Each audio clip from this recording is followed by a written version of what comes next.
Adviser doctor के विजय राघवन जी, नीति आयोग के सदस्य श्री वी के सारस्वत जी और यहाँ उपस्थित सभी मेरे साथियों, आप तो लेबोरेटरी में जिंदगी गुजारने वाले लोग हैं और आप में एक पहले पायलट प्रोजेक्ट करने की परंपरा होती है और पायलट प्रोजेक्ट होने के बाद स्केलेबल किया जाता है। तो अभी एक पायलट प्रोजेक्ट हो गया।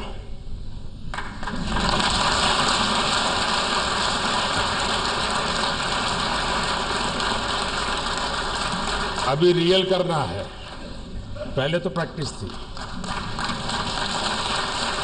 और रियल ये है एक्चुअली स्टैंडिंग ओवेशन आज के अवार्ड विजेताओं को है। हम सब स्टैंडिंग ओवेशन देंगे।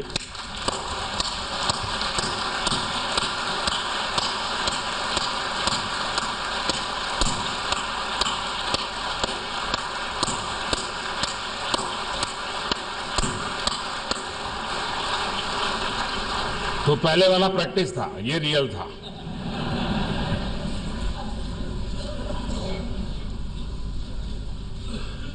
आज नेशनल साइंस डे पर आप सभी के बीच आने का अवसर मिला है।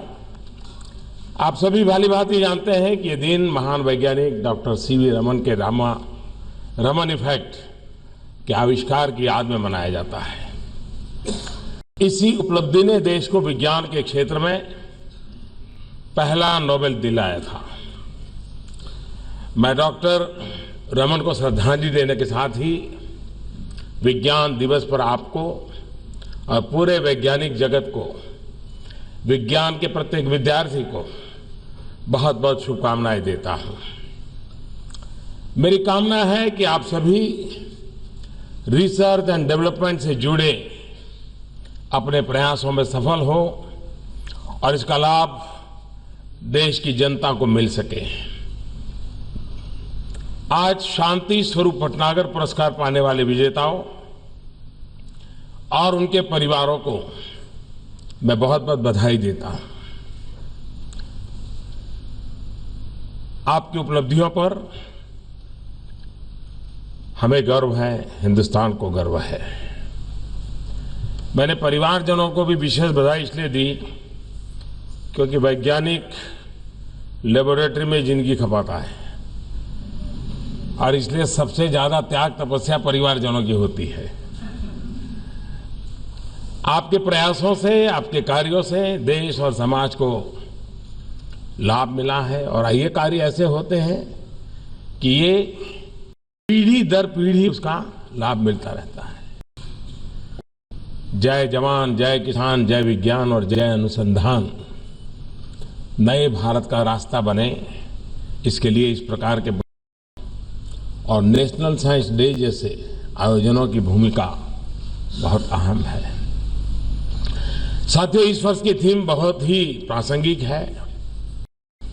भी विज्ञान को लोगों की जरूरतों से जोड़ने के विचार का आग्रही रहता हूं। हमारी सरकार अपने तमाम कार्यक्रमों और योजनाओं के जरिए भी इस दिशा में कुछ न कुछ प्रयास कर रही है। साथियों, हमारे पास डेमोक्रेसी, डेमोग्राफी एंड डिमांड, इसका डिविडेंड है। आज भारत दुनिया की सबसे तेजी से बढ़ती हुई अर्थव्यवस्था बन चुका है। हमारे युवाओं की महत्वाकांक्षाएं सर्वश्रेष्ठ होने को लेकर उनकी ललक हमारी सबसे बड़ी ताकत है। ऐसे में हमें साइंस, टेक्नोलॉजी और इनोवेशन को जनता से जोड़कर उन्हें समाज की आकांक्षाओं और जरूरत के अनुरूप बनाना होगा।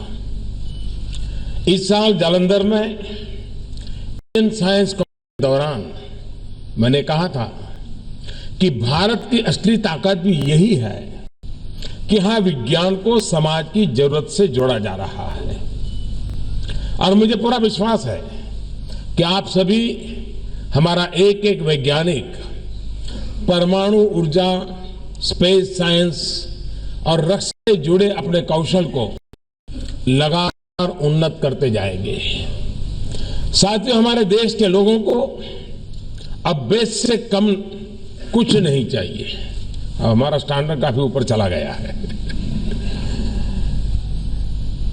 अगर हमारी संस्थाओं की सोच पुरानी होगी, आकांक्षाओं को पूरा नहीं कर पाएंगे।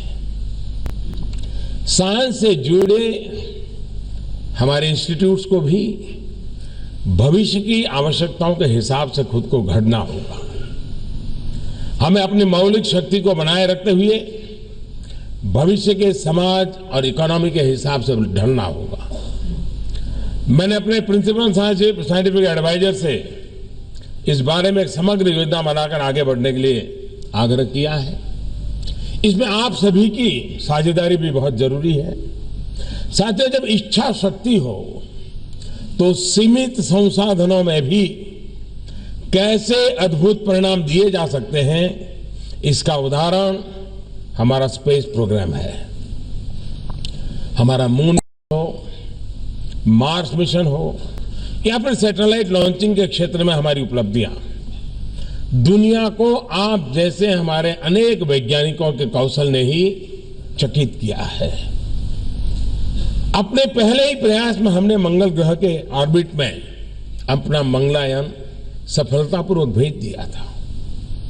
ऐसे करने वाले हम पहले एशियाई देश थे। अभी तक जो हमने हासिल किया है उससे मुझे पूरा विश्वास है कि वर्ष 2022 तक देश का अपना गगनयान सफलतापूर्वक देश के अपने बेटे बेटियों को अंतरिक्ष में ले जाएगा और वहां तिरंगा फहराएगा। साथियों, हमारे साइंटिस्ट ने, आप सभी ने हमेशा मानवता की भलाई के लिए हमेशा अपना योगदान दिया है। जिन क्षेत्रों में आपने बेहतर काम किया है और जो देश के सामान्य मानवी के जीवन को आसान बनाने में महत्वपूर्ण भूमिका निभाता है, उसमें से एक है हमारा फार्मा सेक्टर भी।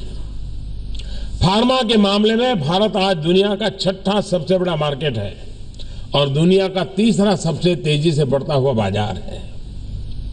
आज भारतीय दवाएं 200 से ज्यादा देशों में निर्यात की जा रही है।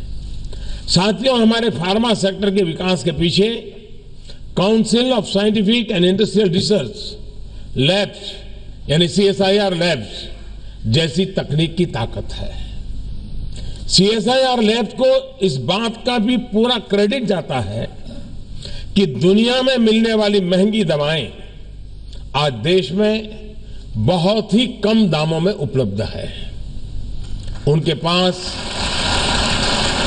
जो दवा बनाने का ज्ञान है और भारत के जंगलों में जो दवा से जुड़े पौधों का खजाना है, उसे CSIR का और अधिक विस्तार तय है। मैं समझता हूं कि अब हमारे फार्मा सेक्टर को और बायोटेक को और गति देने का समय आ गया है और इसके लिए जेनरिक्स और बायोसिमिलर्स की उपलब्धियों में इनोवेशंस को जोड़ना होगा। साथियों, council of scientific and industrial research द्वारा किया जा रहा एक और प्रयास सराहनीय है। एरोमा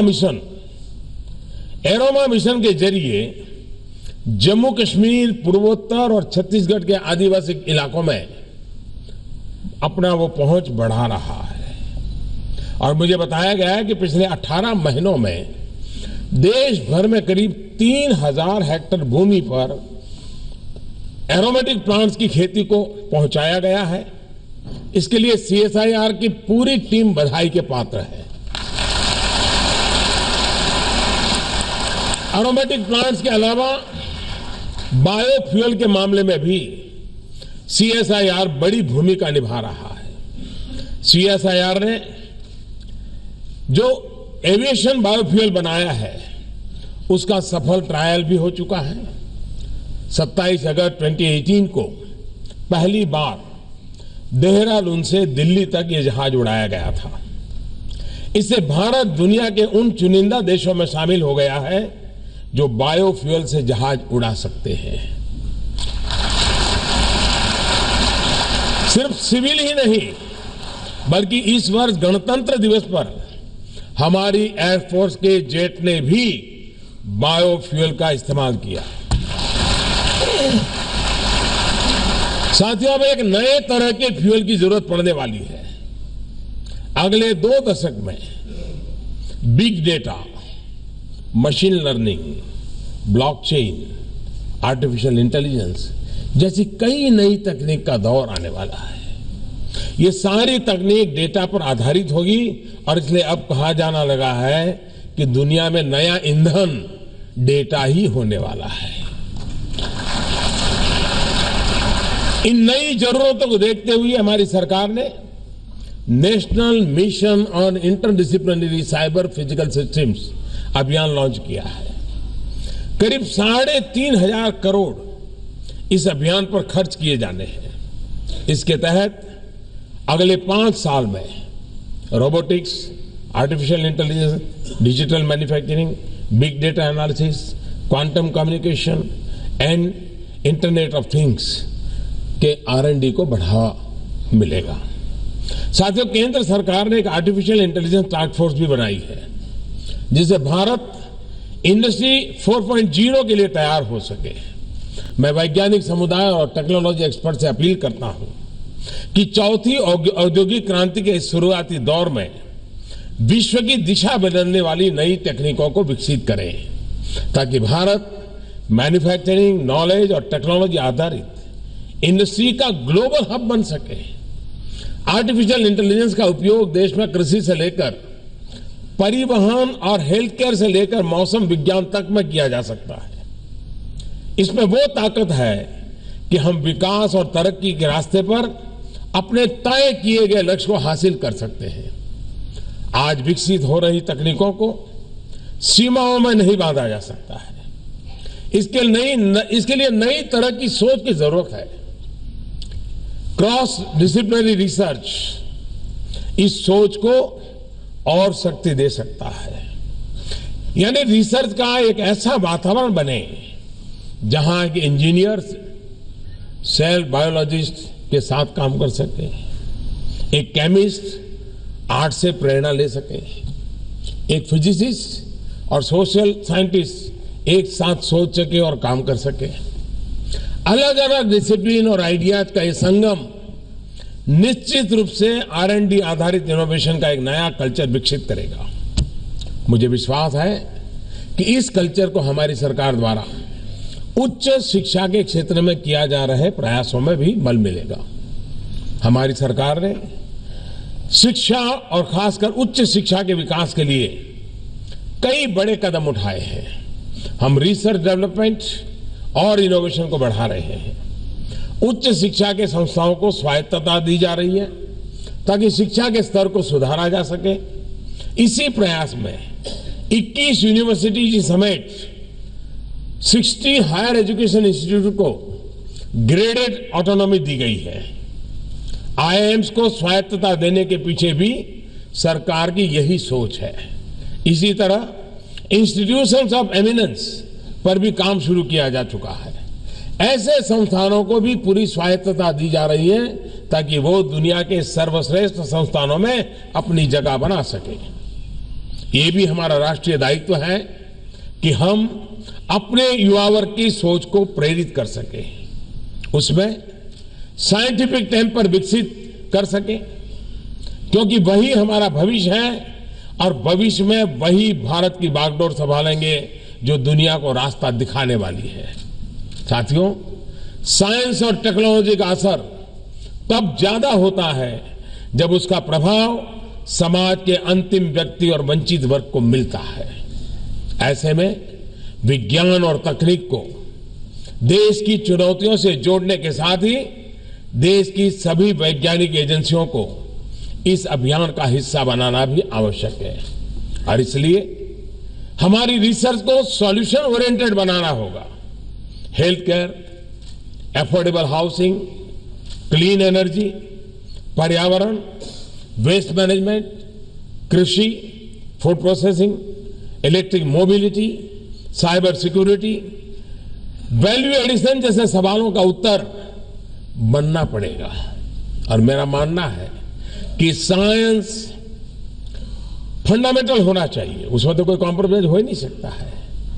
साइंस फंडामेंटल होना चाहिए, लेकिन टेक्नोलॉजी लोकल हो। टेक्नोलॉजी लोकल का मतलब यह है कि उसको भारतीय परिस्थितियों और जरूरतों का जवाब बनना होगा। ये अभियान सफल हो, इसके लिए हमें अपने साइलोज से बाहर निकलना पड़ेगा। टुकड़ों में सोचने की जगह समग्र सोच रखनी होगी। अगर एक पेड़ लगाना है तो गड्ढा कोई खोदेगा, बीज कोई बोएगा और पानी कोई और डालेगा। इस सोच से काम नहीं चल सकता है। हमें लक्ष्य स्पष्ट रखने होंगे, तभी मार्ग की हमें साफ दिखाई देगा। तेजी से बदलती टेक्नोलॉजी के साथ खुद को बदलने के लिए हमारे पब्लिक और प्राइवेट सेक्टर से के उद्योग दोनों सक्षम हैं और ऊर्जा से भरे हुए हैं।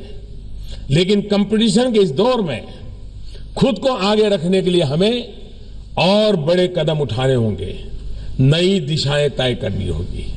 समाज की इन्हीं चुनौतियों के जवाब ढूंढने के लिए prime minister science, technology and innovation advisory council भी गंभीरता से काम कर रही है।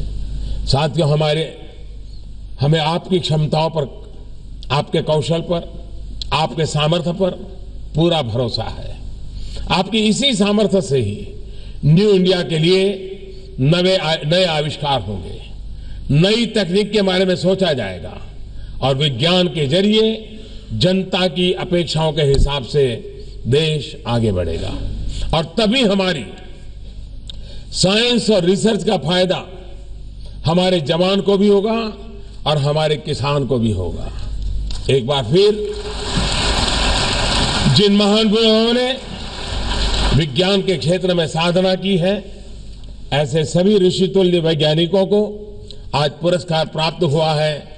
मैं उन सबको आदरपूर्वक अभिनंदन करता हूं, बहुत बहुत बधाई देता हूं।